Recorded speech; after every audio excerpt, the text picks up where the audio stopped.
नमः संभवाच मयभवाच नमः शंकराच मयस्कराच नमः अहेधवलेश्वर महाप्रभो दीपं यदि परं ब्रह्म दीपं यदि जनार्दनः दीपहरतु मे पापो पूजा दीप नमस्तुते। हे बाबा धवलेश्वर महाप्रभु संसार सुखी रखंतु। आज शुभ शुक्रवार रे समस्त श्रद्धालु भक्त मानक श्रीपद करंतु मनस्कामना पूर्ण करंतु कर्म क्षेत्र उन्नति करंतु ग्रह रिष्ट खंडन करंतु जगतर मंगल करंतु विश्वर कल्याण करंतु आपणकर नाम विख्यात करंतु सेवकर डाक श्रवण करंतु समस्त गुआवसा भक्त मानकर मनस्कामना पूर्ण करंतु। महाप्रभु धवलेश्वराय नमो नमः। संसार सुखी रखंतु आनंद गवार हरि बोलो।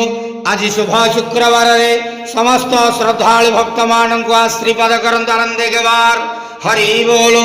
बाबा धवलेश्वराय नमो नमः।